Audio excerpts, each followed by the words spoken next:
m'excuse, Monsieur le Président de Nauru.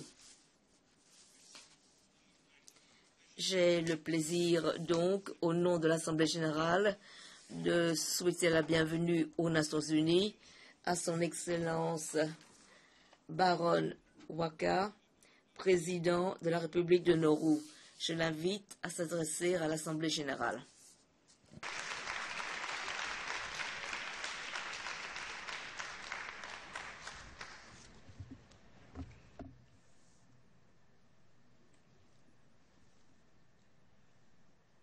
Mr. President, Monsieur le Président, permettez-moi de vous féliciter à l'occasion de votre accession à la présidence de la 69e session de l'Assemblée générale des Nations unies. Vous pouvez compter sur le plein soutien et la pleine et entière coopération de ma délégation alors que vous allez diriger nos travaux pendant cette session. Il me faut aussi féliciter votre prédécesseur, son Excellence John Ash, qui a dirigé de façon si compétente la session précédente. Vous avez mené les petits États insulaires en développement en différentes étapes importantes durant votre mandat, y compris l'année internationale des PED et la toute dernière conférence internationale sur les PED qui vient d'avoir lieu à Samoa. On a dit que les étoiles sont bien alignées pour les PED cette année. Et, Monsieur l'ambassadeur H, vous avez été l'étoile qui nous a guidés. Je remercie aussi un autre champion des PED, le secrétaire général Ban Ki-moon. Au début de l'année, j'étais à la salle du conseil de tutelle au moment où le secrétaire général nous a aidés à célébrer le lancement de l'année internationale des PED. Il comprenait parfaitement notre situation exceptionnelle et il disait, je cite, « L'année internationale nous donne l'occasion de célébrer l'héritage culturel très riche des peuples des petits États insulaires en développement et de rendre hommage à leurs nombreuses contributions au monde. C'est aussi l'occasion de mettre l'accent sur les besoins et défis de cette alliance plurielle. Certains bénéficient depuis longtemps de la stabilité, d'autres sont en transition, certains sont économiquement plus fragiles que d'autres, d'autres sont extrêmement vulnérables face aux effets immédiats du changement climatique. Mais tous les petits États insulaires en développement ont la même conception. Il faut mettre le monde sur une trajectoire durable. Fin de citation. Monsieur le Président, les défis des PED sont nombreux et il n'y a qu'à voir les gros titres des journaux pour comprendre qu'il représente une longue liste de problèmes auxquels la communauté internationale se doit de se confronter aujourd'hui. Brutalité, pestilence, pauvreté et effets de plus en plus nocifs du changement climatique, pour n'en citer que quelques-uns.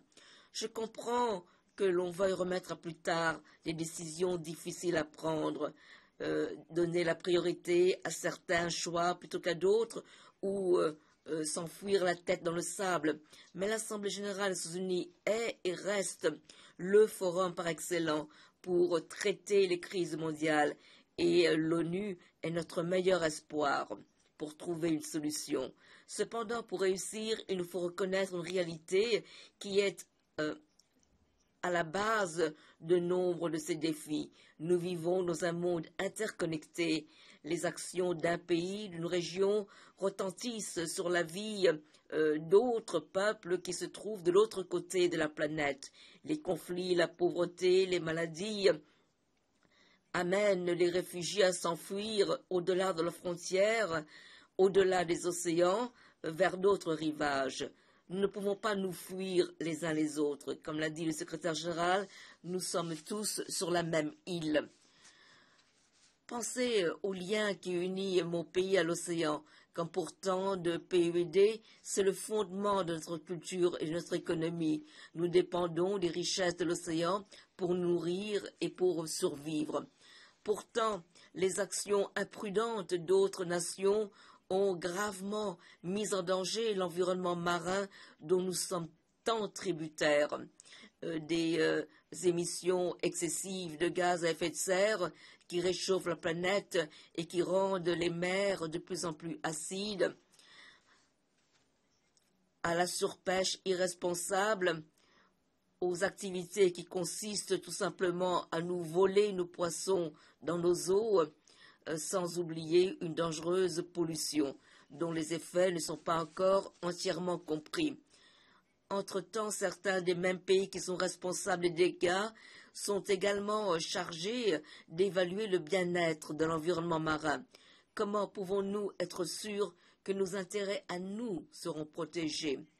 Nous, pays en développement, sommes sans cesse confrontés à des exigences de plus grande transparence, de plus grande responsabilité de la part des mêmes acteurs qui minimisent et dissimulent même leurs propres transgressions.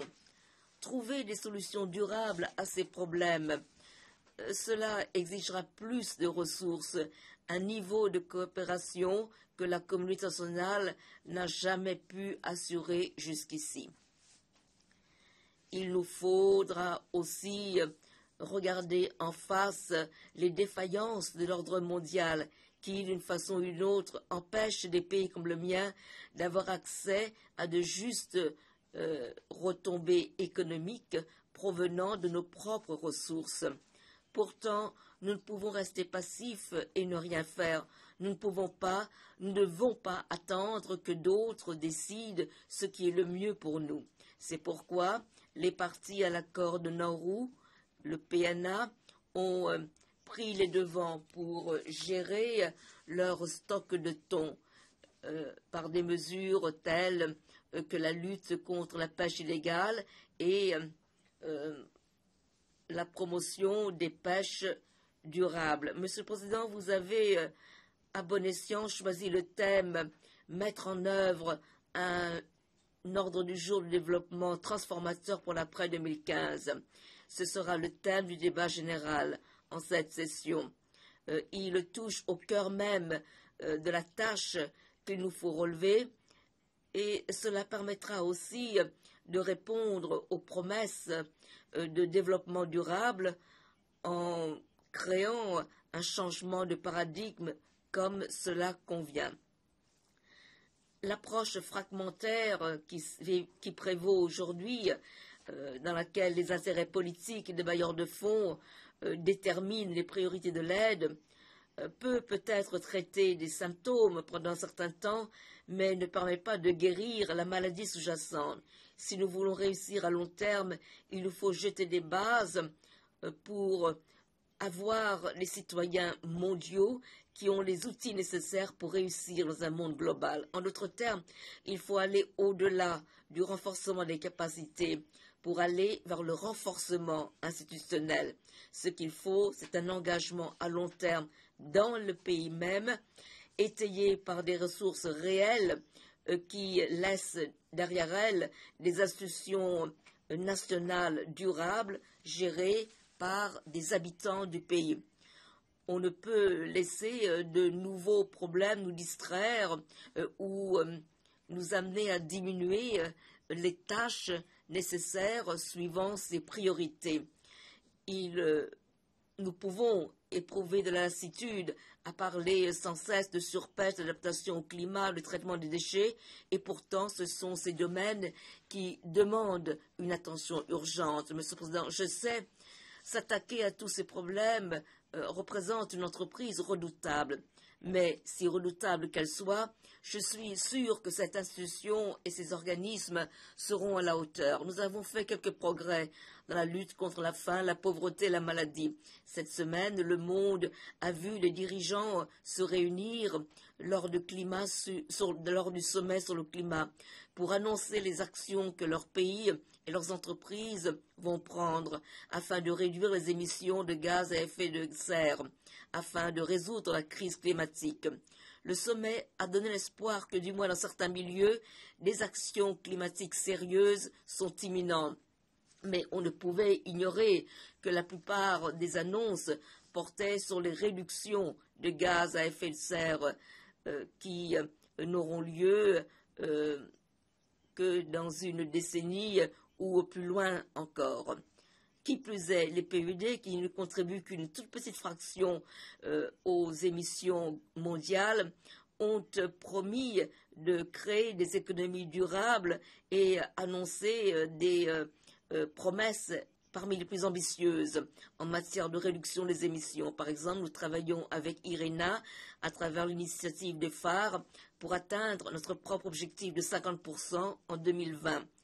Et mon propre groupe régional, les PUD du Pacifique, conduit par l'Assemblée générale, a poussé à reconnaître le lien entre le changement climatique et la paix et la sécurité internationale en 2009.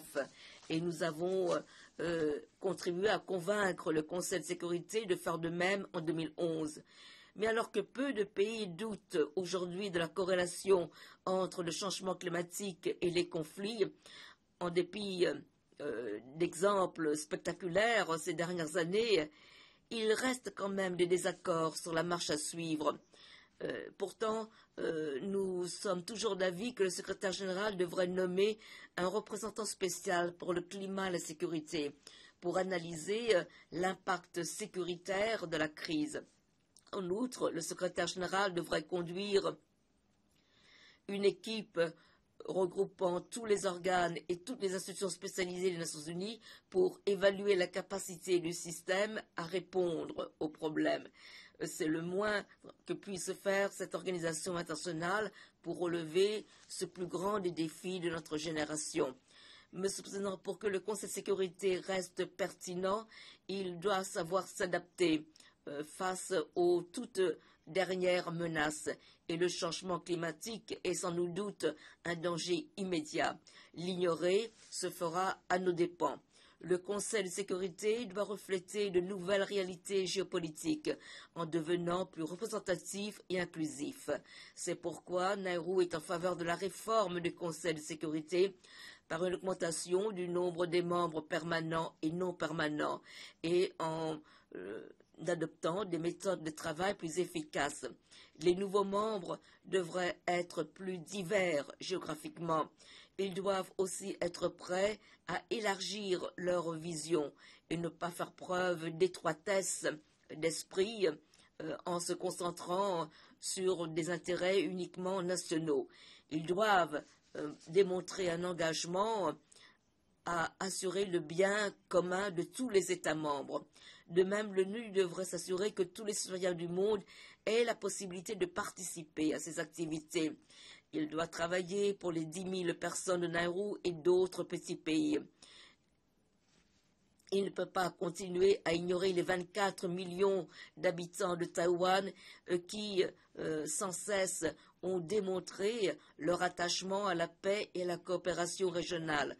Nauru est heureux du soutien international solide et du rapprochement de part et d'autre du détroit qui permettront à la République de Chine d'accroître sa participation dans les institutions spécialisées des Nations Unies et les mécanismes des Nations Unies. Nous continuons d'encourager à une interaction positive entre les deux parties du détroit de Taïwan dans l'arène internationale.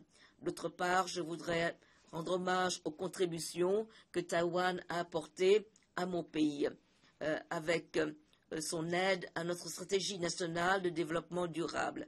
Je saisis cette occasion pour exprimer notre reconnaissance à nos amis et partenaires qui continuent d'appuyer nos priorités de développement durable, notamment l'Australie, la Russie, la Nouvelle-Zélande, l'Union européenne, Cuba, Israël et la Turquie, pour n'en mentionner que quelques-uns. Monsieur le Président, le monde se transforme vite.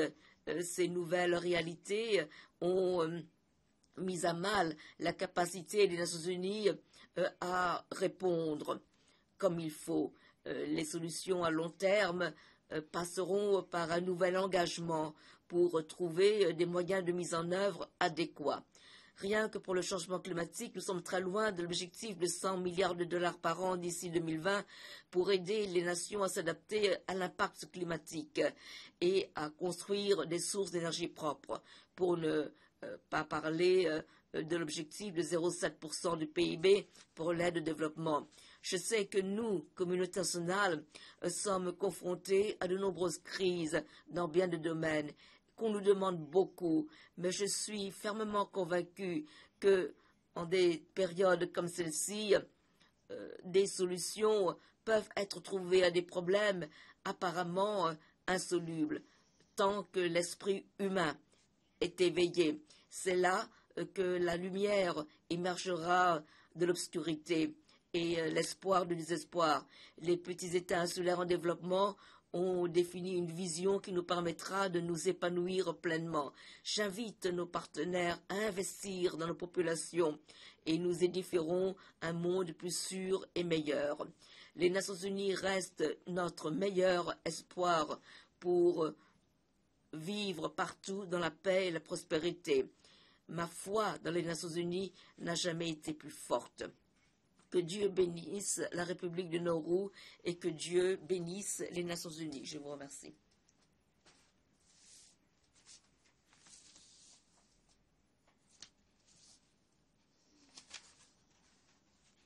Au nom de l'Assemblée générale, je remercie le président de la République de Nauru de son allocution.